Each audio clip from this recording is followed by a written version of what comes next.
Bonjour. Bonjour. On voit votre deuxième long métrage Désordre qui sort en France, mais on ne connaît pas forcément votre parcours et votre carrière, les films que vous avez fait avant.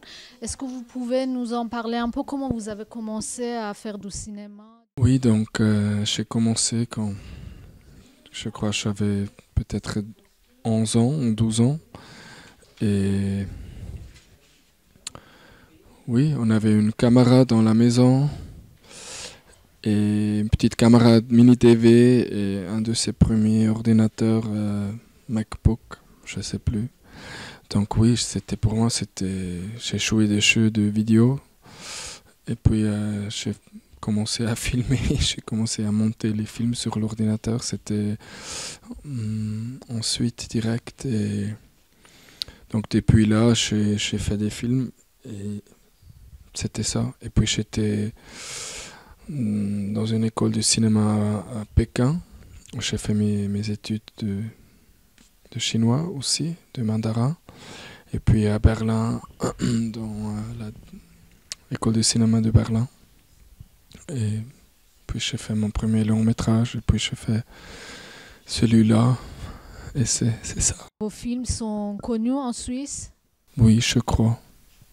Ouais. Pour quelques personnes. Ils sont sortis? Est-ce que le film précédent l'a sorti? Et des documentaires aussi? Vous avez fait des documentaires aussi, si je ne me trompe pas? Oui, mais jamais des longs métrages. Donc j'ai fait 2 longs métrages et ils sont sortis en salle en Suisse. Ouais. Qu'est-ce qui a déclenché ce scénario pour vous? Comment ça a commencé? Pourquoi vous vouliez faire un film particulièrement sur Kropotkin et sur cette période historique? Je crois les déclencheurs, c'était le fait que ma famille a travaillé dans l'industrie horlogère. Donc cette idée était avec moi depuis longtemps. Peut-être pas de montrer le passé ou de cette industrie, mais peut-être une fabrique ou une usine horlogère comme un espace où on peut explorer des situations entre les champs avec, oui, dans les débuts du capitalisme ou de l'industrialisme. Les débuts de, oui, ces grands imaginaires du temps, de l'argent, du travail. Oui. Et vous connaissiez les livres, les textes de Kropotkin? En fait, je crois si on fait un peu des recherches sur les débuts du syndicalisme en Suisse et l'horlogerie, oui, on va trouver vitement la figure de Kropotkin. Et puis oui, j'ai lu ces livres, surtout les mémoires et l'entraide. Je crois que c'est pas possible de montrer quelque chose, comment ça s'est passé, parce qu'on sait jamais beaucoup sur rien du tout, mais aussi, surtout sur le passé, je crois, sur l'histoire. Donc, le fait qu'on ne peut pas vraiment faire un film historique, je crois que ça va être toujours un choix des informations. Comme l'historiographie même, non, ça travaille seul qu'avec une organisation, avec le savoir ou les informations du passé. Donc, donc peut-être plus que d'essayer de raconter la vie de quelqu'un, ce qui n'est pas possible, surtout pour moi. C'était l'idée de jouer avec cette question même de travailler avec les informations qu'on a sur le passé ou sur une industrie et peut-être utiliser plus peut-être des ingrédients ou des informations et puis jouer avec eux, aussi avec l'idée de quelqu'un connu du passé comme Kropotkin, il est dans le film mais il est aussi marginalisé, il est pas vraiment dans le film. Dans le film, on a 4 différents horaires que des personnages essayent de vraiment organiser les différents horaires. Est-ce que c'était vraiment comme ça? Donc c'était pas seulement dans ce vallon, je crois que dans les débuts du chronométrage ou de la mesure du temps. Hmm, Parce que non, le soleil n'est jamais au même zénith aussi en France, à Lyon et à Rennes. Donc il faut, pour créer une heure nationale, il faut travailler avec la technologie, avec le télégraphe dans ce cas. Donc pile midi, on a envoyé un télégramme à toutes les postes en France ou en Suisse, euh, en essayant de créer une heure valide. Et, mais ça a duré une certaine période jusqu'à ça marchait, ça fonctionnait. Et donc dans ces périodes, il y avait des heures différentes. Mais dans ce vallon, à Saint-Imier, même après que ça marchait, cette heure nationale, le directeur de la fabrique, Ernest Francillon, il a gardé son heure de la fabrique jusqu'aux années 80 en Suisse. Et donc pour moi, c'est aussi un signe que l'heure, c'est quelque chose construit, c'est pas quelque chose fini ou quelque chose réel.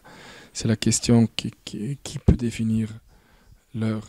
C'est qui va avoir le pouvoir de nous raconter quand il faut travailler, quand il faut dormir, quand il faut se rencontrer, quand il faut manger.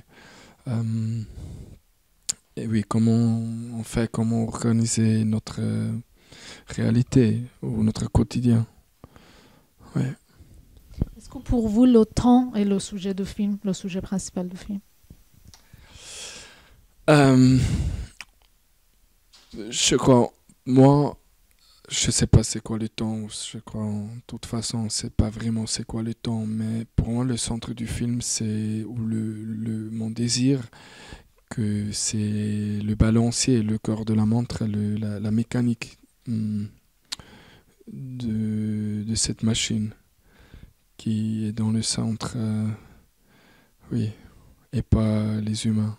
Euh, on va parler de votre style de mise en scène, l'esthétique du film qui est tout à fait impressionnant.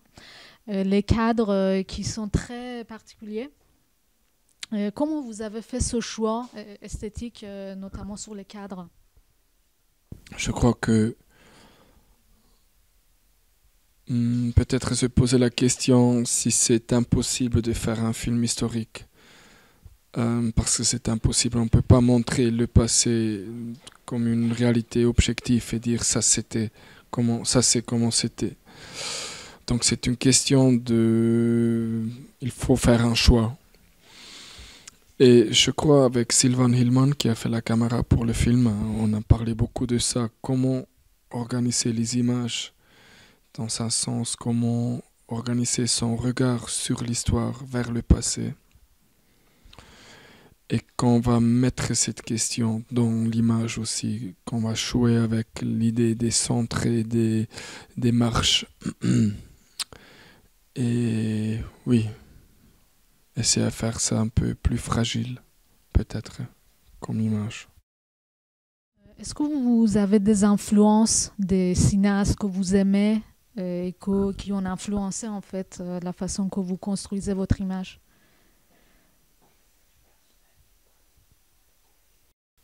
Non, euh, pas vraiment. Je crois on a beaucoup plus parlé avec des amis ou on a, oui, on a regardé des peintures ou on a lu des poèmes.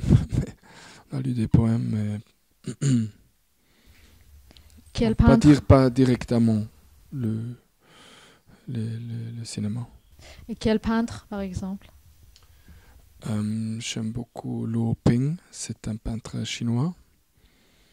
Euh, Aussi Franz Gertsch, un peintre suisse. Et oui, beaucoup des autres. Et comment vous avez construit l'univers sonore du film? Parce que il n'y a pas de musique, il n'y a pas de musique additionnelle, et on a beaucoup de sons, de bruits des appareils, des TikTok, des horloges et des bruits de l'usine. et qui donne un rythme en fait sonore au film. Comment vous avez pensé ça? Et pourquoi vous n'avez pas mis de la musique, par exemple? La musique c'est aussi peut-être discutable. C'est quoi? Euh, donc peut-être on a essayé de créer une certaine musique avec les bruits des machines pour. Mais c'était aussi la question de comment est-ce qu'on peut, parce qu'on ne peut pas vraiment reconstruire les vies des personnes de cette époque. Mais on peut reconstruire le travail, par exemple, avec les machines de cette époque, parce qu'aujourd'hui, il y a encore des gens qui savent faire ce travail avec cet outil et instrument. Donc, je crois, raconter le travail de ces chants, aussi avec les bruits, l'expérience du travail, ça c'était important. Et une certaine cadence. Peut-être qu'on était là et on a travaillé. Et d'essayer de suivre ça, cette expérience. Et oui, travailler avec les bruits qui étaient déjà là. Et vous avez enregistré le vrai bruit des gens qui fabriquaient les montres? Oui, on a aussi joué beaucoup avec des autres bruits qui. Oui. Choisir ce sujet et le réaliser ce film-là aujourd'hui, est-ce que ça représente pour vous un rapport avec le monde contemporain, politiquement, socialement parlant?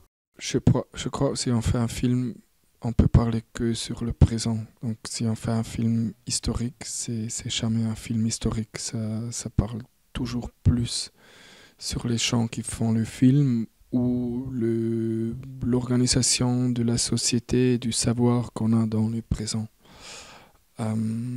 Oui, donc évidemment, ça parle plus sur le présent que sur l'idée du passé.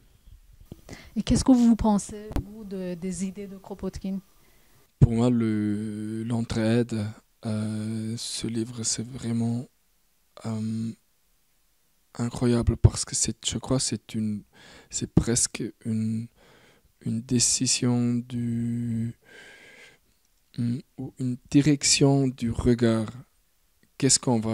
Où est-ce qu'on va placer notre attention sur les systèmes de struggle, non, comme a fait Darwin, ou sur le système d'entraide. Et je crois dans ce livre qu'il arrive à justement aller vers les systèmes d'entraide, c'est vraiment quelque chose. C'est une question de focuser la pensée peut-être et nos corps. Donc oui, j'aime beaucoup son travail. La violence chaleureuse ou polie n'est pas seulement beaucoup plus efficace qu'une autorité violente, physiquement violente, mais c'est aussi beaucoup plus le cas dans ce qu'on vit, dans nos systèmes nationalistes capitalistes. Ce qui se passe, c'est quand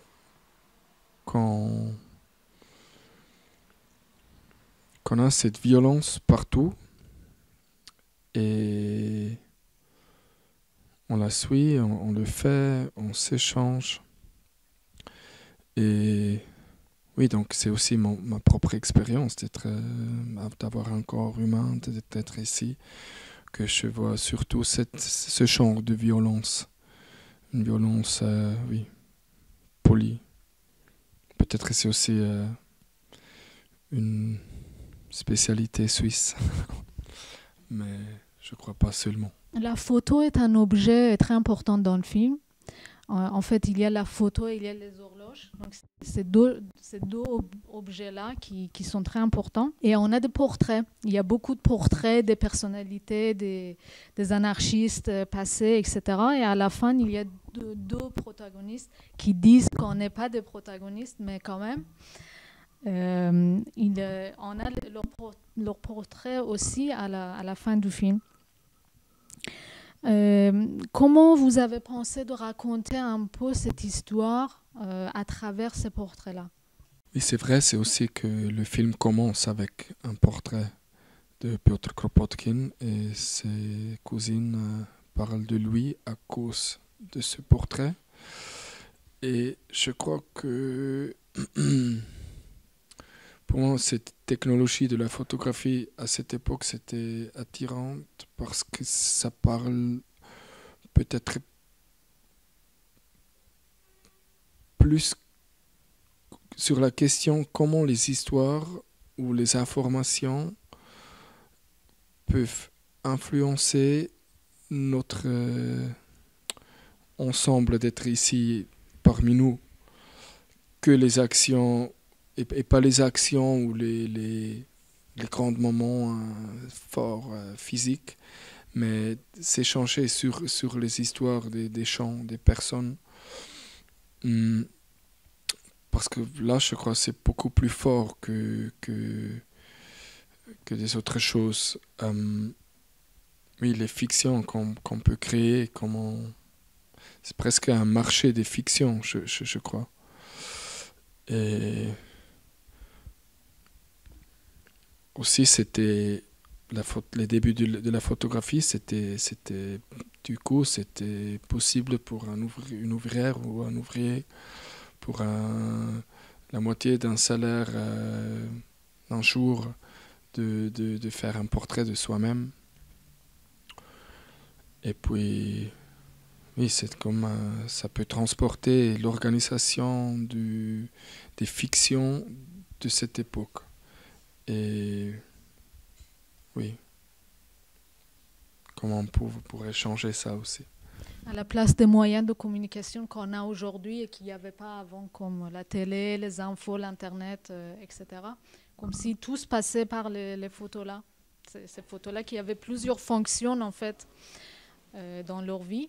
Et puis, il y a, à part les portraits, il y a les photos publicitaires aussi, parce qu'on voit dès le début jusqu'à la fin que des gens sont en train de photographier et dire qu'on fait un catalogue, on prend des photos, tout ça, et des gens n'ont pas droit d'entrer dans leur image. Oui, c'est comme le cinéma même, non? C'est toujours la question qui fait le cadre, qui peut être dans le cadre, qui reste à dehors du cadre, qui est représenté, qui n'est pas là. Et que c'est une décision. Si on fait une image, une photographie d'une usine dans les années 1870, c'est une décision. Si ce sont seulement des hommes et pas des femmes qui sont dans l'image, je crois que ça peut transporter toute cette manière de construire une idée sur nous, sur les gens, sur la société, sur une usine, sur l'organisation.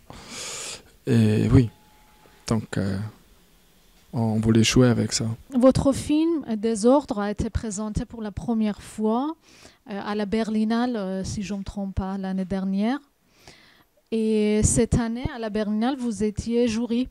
Vous étiez jury dans des sélections. Comment s'est passé pour vous cette expérience multiple avec la Berlinale? C'était très différent de montrer un film et regarder des films. C'était beaucoup plus...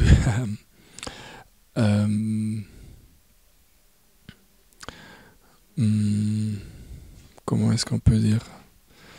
C'était beaucoup... J'aimais beaucoup juste me voir des films et... C'était très différent. Tous les deux, ces expériences étaient intéressantes. Merci beaucoup. Merci à vous. Merci.